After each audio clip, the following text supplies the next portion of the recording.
y'all, it's NowIAmNappy and I'm back for another Tip Tuesday.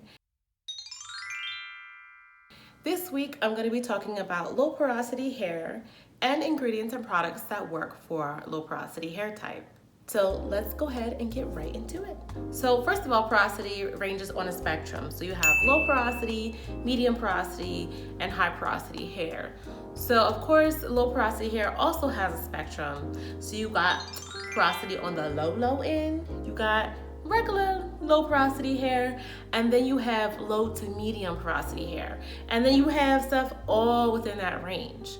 So I don't necessarily attribute to or believe in the float test or necessarily the strand test, because this doesn't give you a more accurate reading or the most accurate reading of your hair. But what I do believe is the best way to determine your hair's porosity is to actually observe your hair over time and see how it responds to when you moisturize it, how it responds to absorbing water, and everything in between, what you're doing with oiling, with sealing, and all that. And that will help you understand where you might fall on the porosity hair spectrum, okay?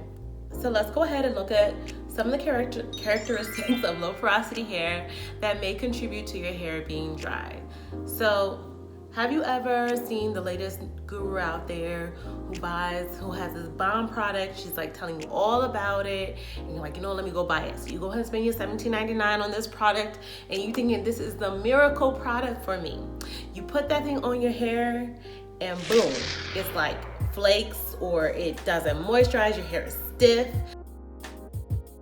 You're like, come on now, like I just spent $17.99 on this product, and you're really expecting it to work.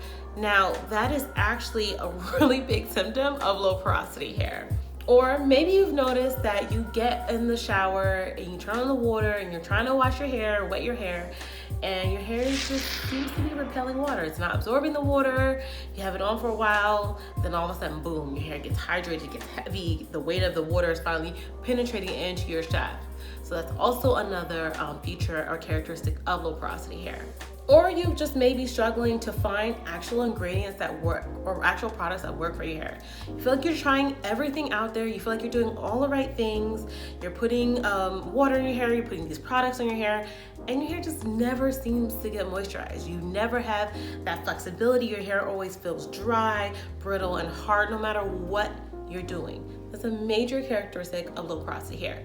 So then let's go ahead and talk about what we can do to actually get moisture into our hair. So not only the ingredients, but products that can work for our low porosity hair type.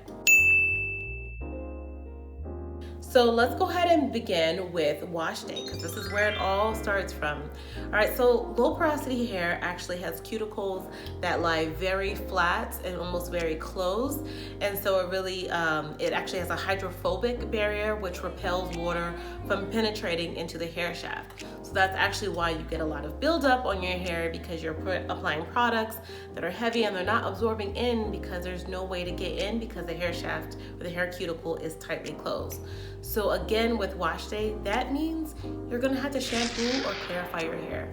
Now I know a lot of people are doing like conditioner only washes and conditioner only. Wonderful, great, whatever it is you're doing. But I'm here to tell you that if you have low porosity hair, you have to shampoo your hair or clarify your hair regularly. And for me, that means weekly. And if I don't, I find that I can't seem to ever get products to fully moisturize or penetrate into my hair shaft.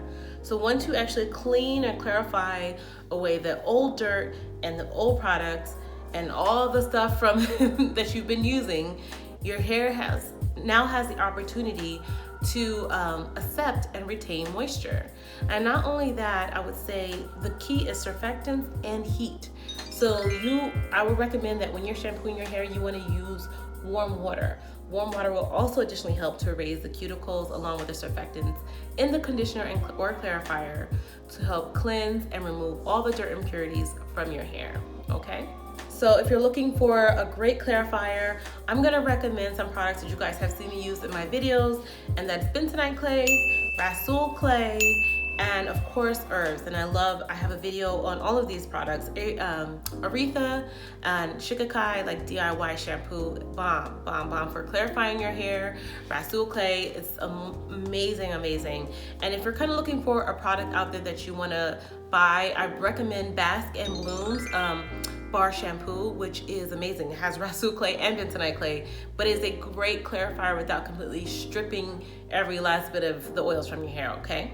So next I'm going to talk about is conditioning, and in particular deep conditioning, because this is really where you're going to get a lot of the moisture into your hair. Now, deep conditioning is not about just finding products that have a ton of heavy ingredients and ton of heavy oils and stuff. This is where you really want to be key and focusing on the ingredients, okay? So you need ingredients that are going to penetrate deep into the hair strand. So you want to look at conditioners that are botanical based conditioners. So products that have water, aloe, flaxseed gel, honey, glycerin, panthenol. I even say okra gel, the okra gel that I made, you can add some of that to your conditioner. Those are very hydrating and tend to not just cake up on your hair, so your hair can absorb these ingredients as well as the other penetrating oils that you should look for. I have a penetrating oil PDF that I will attach to this. That's actually from my blog post. But you want to look at oils that are like babasu oil, argan oil, extra virgin olive oil, jojoba oil, because those oils can also penetrate into your hair shaft. So when you're applying that deep conditioner, you want to do so over warm water as you apply it down your hair shaft. Then get out of that shower and then go either use a hooded dryer or a steamer to lift and raise those cuticles so that the moisture can penetrate all the way deep into the hair strands and supply you all the moisture that you're needing. Now, I'm actually a fan of a steamer. I have a hooded steamer. I use that every wash day if possible, and if I'm not, I will definitely put a plastic bag over my head, tie it, put a towel over, and wear that for like 1 to 2 hours while I deep condition.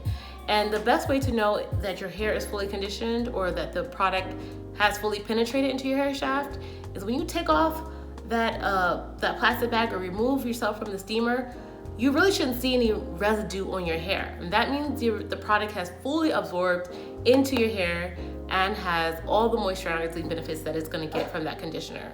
So some of my favorite deep conditioners right now is the OBN Naturals deep conditioner, which is bomb, no proteins in that one actually. Yall Organics, I think it's the aloe and mint conditioner is really good, as well as the Giovanni Nutrifix conditioner.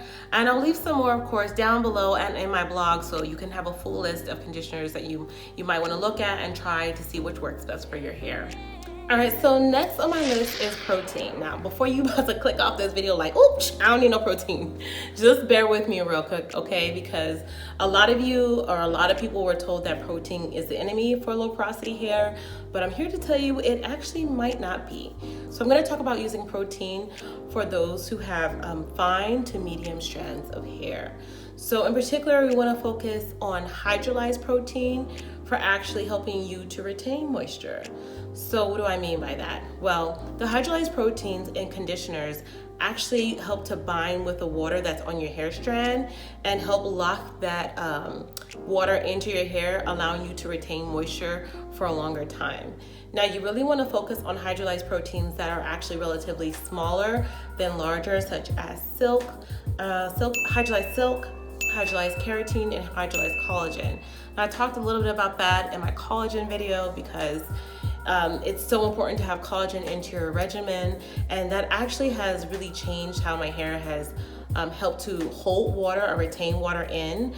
And I just think that trying out different types within conditioners will prove to actually hydrate your hair better than some conditioners that don't have any proteins at all.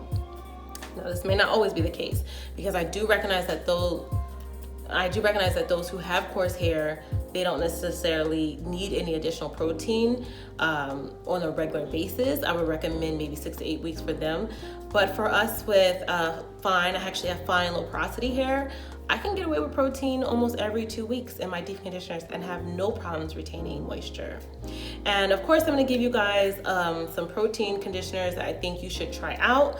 And I'm gonna start, of course, with Bask and Bloom Brahmi Root Conditioner. Like, that is so bomb, you guys. I don't know why I haven't done a video on it. It took me so long to try it, and it's so amazing. I get so much hydration from that. Of course, I use that, put it under the steamer, boom, like amazing. Oh, and I like Aubrey Organics GPB conditioner that also has hydrolyzed proteins in it. And then of course I'm gonna talk about herbs, because y'all know I love me some herbs. And though they are not necessarily protein treatments in the way we're thinking about it, they do have strengthening properties that can act like proteins that help bind to your hair to help you retain moisture as well. And I'm talking about henna, cassia, zayzyphus, and Brahmi. Like, all of those are strengthening herbs, and I recommend you use them as a gloss. So like a cassia gloss, a henna gloss. You know, I have videos on all of these herbs, so you can definitely try it out as a gloss and see how your hair responds to that on a regular basis. I use them weekly without any problems. So that's it, you guys, for this video. Next week I'm going to talk about the LCO method and what products to use and what ingredients to look for in your leave-ins, in your oils, in your creams, to help you seal in this moisture after you done did your whole wash day process. So stay with me until next week's video, you guys. And if you have any questions, leave them down below. And if anyone has any other recommendations of shampoos, conditioners, also leave them in the comment section. We're here to help one another out. And that's it for this week. Don't forget to check out my blog, where I have a full list of all of these products on my blog post. And yeah, that's it, you guys. I'll see you next time. Don't miss out. So go ahead and hit that subscribe button, because next week's video is gonna be lit. All right, see ya. Bye.